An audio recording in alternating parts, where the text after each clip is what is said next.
Hi friends, welcome back to the movie cancer. So ఈ రోజు topic ఏంటంటే, ఈ వీడియో ఇప్పుడు చేయాల్సింది కాదు, ఎప్పుడో మన కల్కి ట్రైలర్ బ్రేక్ డౌన్ అయితే చేసాంగా, దాని నెక్స్ట్ డే ఈ వీడియో అయితే అప్లోడ్ చేసేది ఉండే, కానీ కొద్దిగా లేట్ అయినాయి. కొన్ని అప్డేట్స్ అయితే వచ్చినాయి, ఇక దానివల్ల ఈ వీడియో చేయలేకపోయినా. సో మ్యాటర్లోకి వస్తే, కల్కిలో అసలు విలన్ ఎవరు? మనకు ముగ్గురిని చూపెట్టారు మెయిన్ అయితే. First one Ashwatthama, second Bhairava, third కలిపురుషుడు అలియాస్ సుప్రీం యాస్కిన్ అన్నమాట. సో ఈ ముగ్గురు గురించి అందులో ఒక్కొక్కరిని తీసుకొని ఒక్కొక్కరి గురించి అయితే డీటెయిల్ గా మాట్లాడుకుంటే మనకు అసలు విలన్ ఎవరు, హీరో ఎవరు అనేది తెలుస్తుంది అన్నమాట. సో ఫస్ట్ వన్ చూసుకున్నట్లయితే అశ్వత్థామ తప్పు చేశాడు, ఆ తప్పుతో శాపం అనుభవిస్తున్నాడు. సో ఆ శాప విమోచన పొందడం కోసం మళ్ళీ అదే తప్పును జరగకుండా చూస్తున్నాడు అన్నమాట. సో ఇదైతే మనకు క్లియర్ అర్థమవుతుంది.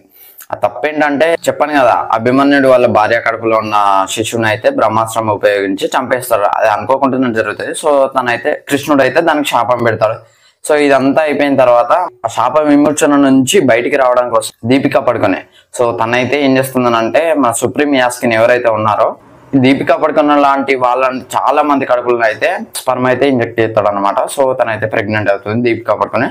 సో తన కడుపులో పెరగపోయేది ఎవరో కాదు, కల్కి భగవానుడు అనమాట, సాక్షాత్తు శ్రీ మహావిష్ణు అన్నమాట. సో ఆయన పెరగడానికి, ఆయన పుట్టడానికి అశ్వత్థామని అయితే హెల్ప్ చేయాలి. సో అది ఆ కర్తవ్యాన్ని తను నెరవేరిస్తే తన శాప విమోచనం అయితే క్లియర్ అయిపోద్ది.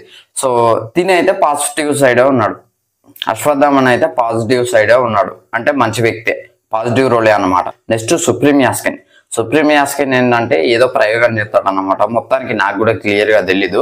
సో తన మోటివ్ ఏంటంటే ఆ కల్కి భగవాన్ని అంతం చేయడం. అంటే తను బయటకు వస్తే నేను చచ్చిపోతా, తన చేతిలోనే నా చావు, ఎట్లా చేసైనా దీపికా పడుకునే కడుపులో ఉన్న బిడ్డని చంపేయాలి. అందుకు అశ్వత్థామ అడ్డుపడతాడు. సో అశ్వత్థామని ఎదిరించగలిగి కొట్టే అంత వ్యక్తి అయినా ఇంకెవరైనా ఉన్నారా అంటే అది భైరవ. సో ఆ టాస్క్ భైరవకి ఇస్తారనమాట. భైరవ మోటివ్ ఏంటిది? ఇదంతా కాదు, నేను కాంప్లెక్స్ పోవాలి. సో కాంప్లెక్స్ పోవాలంటే 1 మిలియన్ యూనిట్స్ కావాలి. సో 1 మిలియన్ యూనిట్స్ నా దగ్గర లేవు, కాబట్టి ఈ టాస్క్ ని ఫినిష్ చేస్తే ఆ అమ్మాయిని, అదే దీపికా పడుకునే అమ్మాయిని సుప్రీం యాస్కిన్ అప్పగిస్తే సో నేను పైకి వెళ్ళిపోవచ్చు. సో ఇది తన మోటివ్ అన్నమాట. సో తను ఏం చేస్తానంటే పోతాడు. అప్పుడు అశ్వత్థామ అడ్డుపడతాడు కదా, దీపికా పడుకున్న నేను తీసుకుపోతావు అని చెప్పేసి. సో వీళ్ళిద్దరికి యుద్ధం మొదలవుతుంది అనమాట. సో భైరవ చూసుకున్నట్లయితే స్వార్థపరుడే. సో తను రియలైజ్ అవుతాడా లేదా అనేది మూవీలో చూడాలన్నమాట. సో ఇక మెయిన్ విలన్ చూసుకున్నట్లయితే సుప్రీం యాస్కిన్ అనమాట, అదే కమల్ హాసన్ గారు. సో అతనైతే చాలా క్రూయల్ గా కనబడబోతున్నాడని మనకైతే క్లియర్ గా అర్థమవుతుంది. సో ఆయనకు సంబంధించిన ఒక ఫుల్ వీడియో అయితే చేస్తాను. సో ఇది ఫ్రెండ్స్, ఓవరాల్ గా కల్కి 2898 ADలో ఎవరు విలన్ అనేది వీడియో నచ్చితే లైక్ చేయండి, షేర్ చేయండి, కామెంట్ చేయండి, ఛానల్ సబ్స్క్రైబ్ చేయండి. Thanks for watching, by by.